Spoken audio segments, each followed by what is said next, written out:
नमस्कार विद्यार्थी मित्रांनो, ग्रो अकॅडमी या यूट्यूब चॅनलवर तुमचे मनापासून स्वागत आहे. तर विद्यार्थी मित्रांनो, शिक्षक भरती 2022 मध्ये अतिशय महत्त्वाचे प्रश्न जे की बुद्धिमत्ता आणि गणित या घटकावरील असतात. साधारणपणे आपल्याला बुद्धिमत्ता आणि गणित या विषयाचा सिलेबस जर विचारात घेतला 110 गुणासाठी असतो, जे की विद्यार्थी मित्रांनो 200 गुणापैकी तुम्हाला या घटकावरच 110 गुण विचारले जातात. बऱ्याच विद्यार्थ्यांचे प्रश्न असे आहेत, सर टॉपिक कोणते असतात? तर आपण एक धावता आढावा घेणार आहोत की टॉपिक कोणते असतात, बुक लिस्ट कोणती वापरावी आणि त्यासाठी लागणारं मटेरियल कसं उपलब्ध करावं आणि सराव किती करावा याबद्दल आपण सविस्तर चर्चा या व्हिडिओमध्ये करणार आहोत. जर तुम्ही ग्रो अकॅडमी या यूट्यूब चॅनलवर नवीन असाल तर तुम्ही ग्रो अकॅडमी या यूट्यूब चॅनलला सबस्क्राईब करायचे. केल्याने होते, आधी केलेच पाहिजे. त्याच्याशिवाय गणित आणि बुद्धिमत्ता पक्क होत नाही. तुमच्या अभ्यासाचा श्रीगणेशा करून टाका, कारण येणाऱ्या 3 ते 4 महिन्यामध्ये तुमची टेट एक्झाम होणार आहे आणि टेट एक्झाम अगोदर हे विषय तुम्हाला जर जमत नसतील तर होणार नाही. त्या फॉर्म आल्यानंतर अभ्यास करेन मी, जाहिरात आल्यानंतर अभ्यास करेन, अशा म्हणणाऱ्या विद्यार्थ्यांचं नुकसान होत असतं.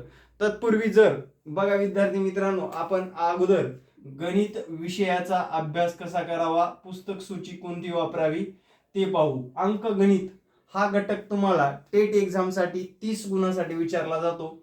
याच्यामध्ये वेगवेगळे टॉपिक असतात, त्याच्यामध्ये मिक्सिंग टॉपिक सुद्धा येऊ शकतात. पहिला टॉपिक आहे संख्या. मित्रांनो, हमखास प्रश्न विचारलाय लसावी मसावी.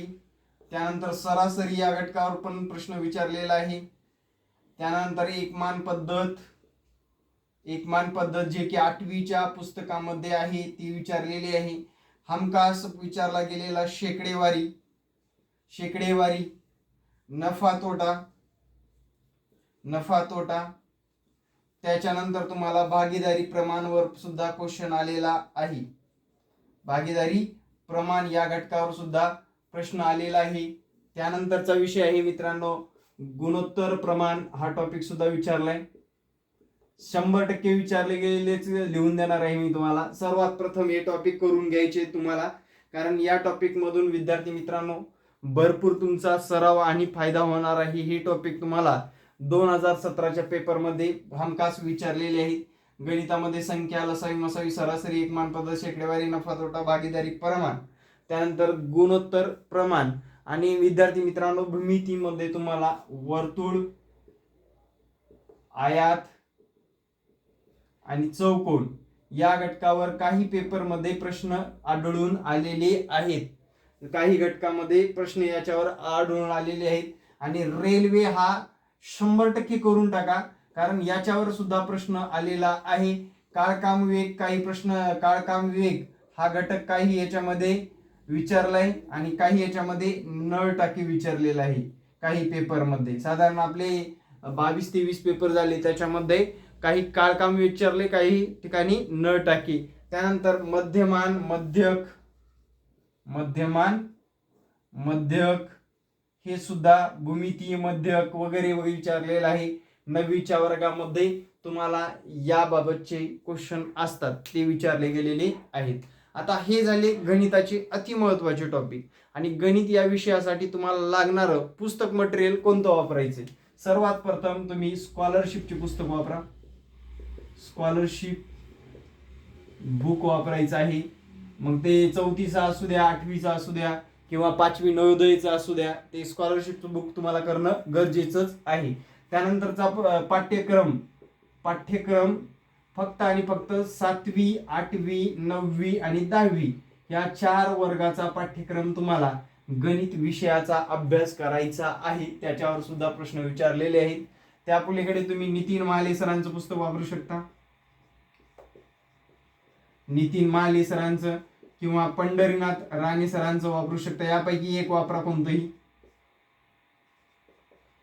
कारण शालेय ज्ञानांचा जास्त भरमसाठ सराव या 2 पुस्तकांमध्ये करता येणार आहे. त्यासाठी हे दोन्ही पुस्तकं किंवा दोन्हीपैकी एक पुस्तकं, दोन्ही वापरला जास्त मार्क येणार आहेत, एक वापरला तर थोडे कमी मार्क येणार आहेत. त्याच्यामुळे तुम्हाला हे दोन्ही पुस्तक रेफर करायचे. त्यातला सर्वात महत्वाचा सराव करायचे, सराव. आणि जर तुमच्याकडून होत नसेल सराव तर आपली बॅच सुद्धा जॉईन करायला येऊ शकता तुम्ही. यासाठी संपर्क क्रमांक आहे 9665484048. विद्यार्थी मित्रांनो, लहान मुलाला सुद्धा जास्त फीस असते. कमीत कमी फीस मध्ये विद्यार्थ्यांना मार्गदर्शन आपण ग्रो अकॅडमीच्या माध्यमातून करत असतो. त्यासाठी तुम्हाला व्हॉट्सअप संपर्क करायचे किंवा कॉल करून सुद्धा विचारू शकता. या अशा पद्धतीने तुम्हाला हे पुस्तक सूची आणि अंकगणित घटकासाठी अति महत्वाचे घटक तुम्हाला हे कव्हर करायचे आहेत. हे घटक कव्हर केल्यानंतर बुद्धिमत्ता या विषयातलं काय करणं गरजेचं आहे ते बघू आपण. आता बुद्धिमत्ता हा विषय सोपा असतो मित्रांनो, जास्त अवघड प्रश्न नाही. फक्त तुमचा वेळ खातात आणि ज्यांना टाइम मॅनेजमेंट व्यवस्थित जमले, वाचनाची स्पीड आहे, सराव आहे, त्या विद्यार्थ्यांना अजिबात हा विषय अजिबात अवघड जात नाही. त्यासाठी तुमचं वाचन खूप जबरदस्त असणं गरजेचं आहे. वाचन आणि रिटन म्हणजे तुम्हाला सराव खूप असणं गरजेचं आहे. तर मित्रांनो पहा, याच्यामध्ये काय करायचं आहे आपल्याला. बुद्धिमत्ता या घटकासाठी आपण भूमिती आणि हे पाहिलं. आता बुद्धिमत्ता हा घटक 80 गुणासाठी 80 प्रश्न विचारले जाणार आहेत. आता सर याच्यामध्ये काही गणिताचेही टॉपिक आढळून येतात तुम्हाला, जे की आपली वयवारी वगैरे तसे, तर आले तरी घाबरून जायचं नाही. पहिला टॉपिक होतो संख्या मालिकापासून तयार. संख्या मालिका हमखास विचारला गेलेला प्रश्न असतो. त्यानंतर अक्षर मालिका,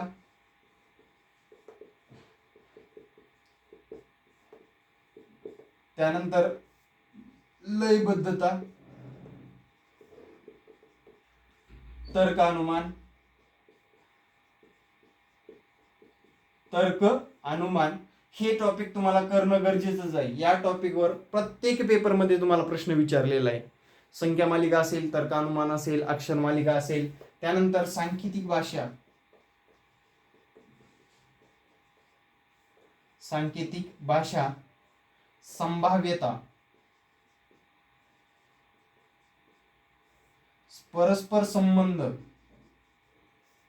परस्पर संबंध हे टॉपिक तुम्हाला बेसिक तुमचं क्लिअर करणार आहे. बेसिक पक्क असणार आहे.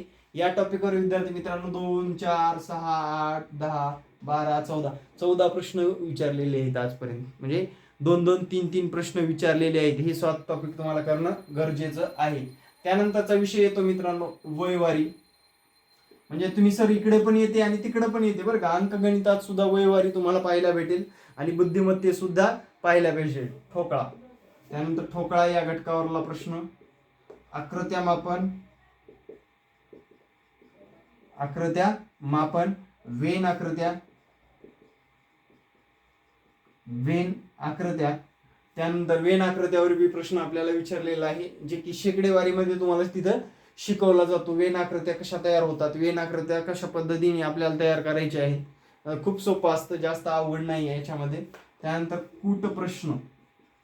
आता कूट प्रश्नामध्ये साधारण तुम्ही 500 कूट प्रश्न सोडवणं गरजेचं आहे. किती? 500. आणि आपण घेतो पण सोडून विद्यार्थ्यांकडून कूट प्रश्न. 500च्या आसपास तुमचे प्रश्न जर सोडून झाले तर तुम्हाला बुद्धिमत्तेचे हे टॉपिक मधले पण काही प्रश्न त्याच्यामध्ये कव्हर होतात.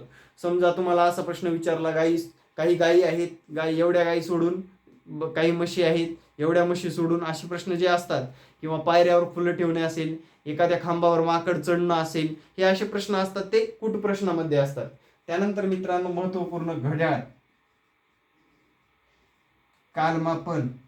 कालमापन म्हणजे तुम्हाला माहित असेल काल निर्णय या घटकावर तुम्हाला प्रश्न विचारला जातो. याच्यामध्ये लीप वर्ष पाहणं खूप गरजेचं असतं. 1, 2, 3, 4, 5, 6, 7 हे 7 टॉपिक झाले. हे 7 टॉपिक झाले. आता दुसरं काय असतं अजून, याच्या पलीकडे काय असतं ते पण बघू आपण. त्यानंतर आहे कालमापन आहे, घड्याळ आहे. त्यानंतर नाते संबंध, नाते संबंध. आणि मित्रांनो सगळ्यात महत्वाचं व्हिज्युअल, ज्या काय आकृत्या असतात, स्तंभ असतात, स्तंभावर प्रश्न असतात.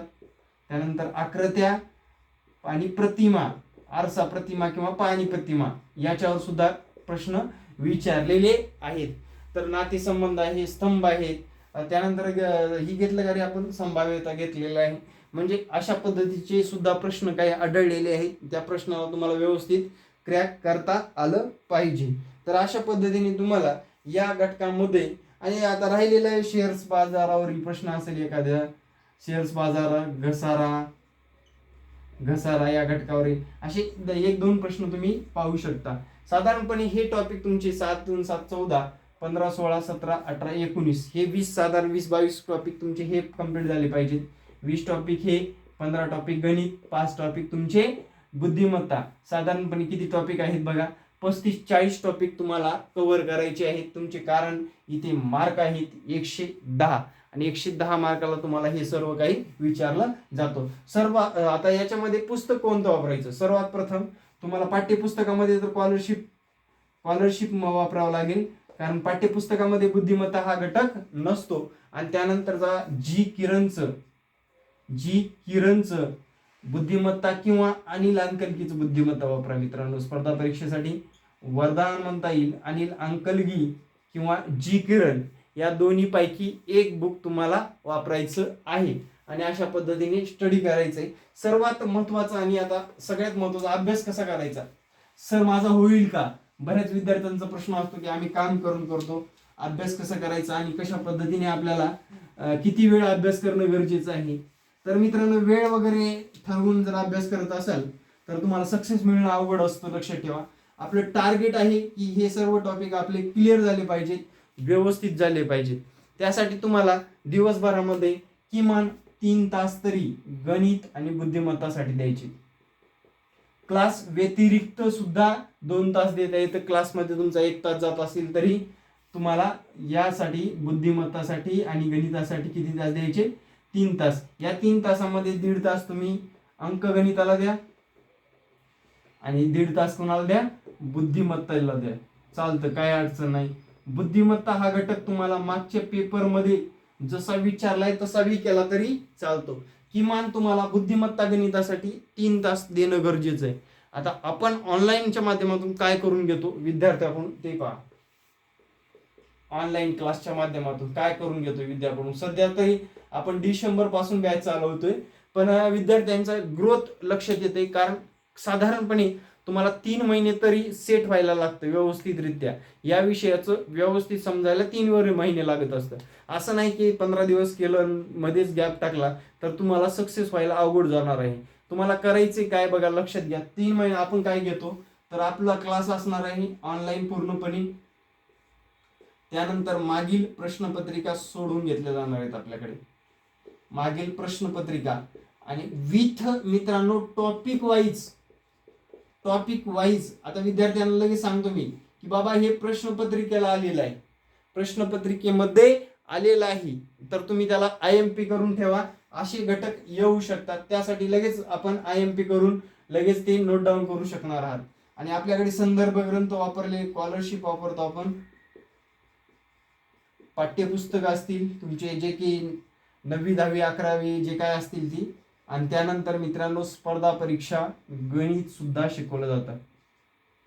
स्पर्धा परीक्षा पूर्ण आढावा असतो, कारण विद्यार्थी मित्रांनो मी साधारण 5 वर्ष झालं गणित शिकवतो, आणि 5 वर्षामध्ये जो काय माझा अनुभव आहे ते तुमच्याशी ट्रिकच्या माध्यमातून कसं शॉर्टकट करायचं. आणि सर्वात पलीकडे मित्रांनो, तुमचा जोपर्यंत सराव होणार नाही तोपर्यंत तुम्हाला टाइम मॅनेजमेंट जमणार नाही, आणि जोपर्यंत टाइम मॅनेजमेंट होणार नाही तोपर्यंत तुमची परीक्षा क्रॅक अजिबात होणार नाही. कारण ही परीक्षा सर्वात महत्वाची टाइम मॅनेजमेंटवर आहे. तुमचा सराव नसेल, तुम्ही गणित पाहिलेच नसतील तर गणित कसे सुटणार आहेत. आपण काही लहानपणी 10वी पर्यंत 12वी पर्यंत शिकलं आणि तेवढेच टॉपिक केलं असं नाही. ही स्पर्धा आहे, या स्पर्धेमध्ये तुम्हाला टिकायचं असेल तर तुम्हाला गणित आलंच पाहिजे. आणि या परीक्षेमध्ये साधारण 110 पैकी किती मार्क पडायला पाहिजे तर मित्रांनो 100+ मार्क जर तुमचे आले. मराठीचे तुम्हाला मराठी इंग्रजीचे 20 धरा, आणि विद्यार्थी मित्रांनो बालमानसशास्त्राचे 10 आणि GK GH 20. तुम्ही डायरेक्टली कुठं पोहोचता बघा, 150+ मार्कावर पोहोचत असा. आणि तुमचं 8 दिवसाला व्हॅल्युएशन करायचंय रेग्युलर, की मला आता गणित जमायला लागले, माझे किती मार्क येऊ शकतात. आणि तुम्हाला याच्या पलीकडे सुद्धा मी काय करत असतो, टॉपिक नुसार जे काही आपण शिकवत असतो ते टॉपिकचे सर्व टाईप असतील ते टाईप घेतले जातात, आणि प्लस तुम्हाला त्या टॉपिकच्या काही सराव प्रश्न सुद्धा दिले जाणार आहेत. सराव प्रश्न जे की तुम्ही टॉपिक शिकवलाय आणि 4-5 दिवसांनी 8 दिवसांनी तुम्हाला सराव पेपर दिला तर तुम्हाला ते जमले पाहिजेत एवढी तयारी आपण करून घेणार आहोत. आणि विद्यार्थी मित्रांनो, कूट प्रश्नावर जास्तीत जास्त भर असणार आहे, जे की आपल्याला कमी वेळेमध्ये आन्सर कसं काढता येणार आहे, ट्रिकच्या माध्यमातून कसं काढता येणार आहे, अशा पद्धतीने आपल्या ऑनलाईन क्लासची सुद्धा रूपरेषा असणार आहे. तर विद्यार्थी मित्रांनो, श्री गणेशा झालेलाच आहे.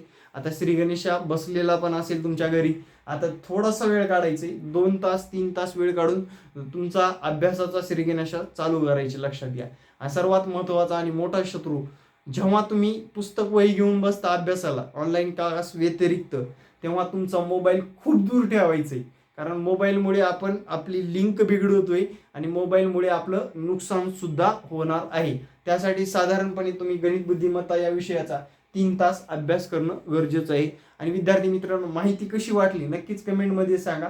अशीच नवनवीन माहिती पाहण्यासाठी आपल्या ग्रो अकॅडमी या यूट्यूब चॅनलला सबस्क्राईब करायला विसरू नका. आणि येणाऱ्या आगामी परीक्षेमध्ये 100% यश मिळवण्यासाठी अभ्यासाशिवाय पर्याय नाही. त्यासाठी अभ्यासात राहा, तरच तुम्हाला यश मिळणार आहे. तर नक्की कमेंट करायला विसरू नका बरं का.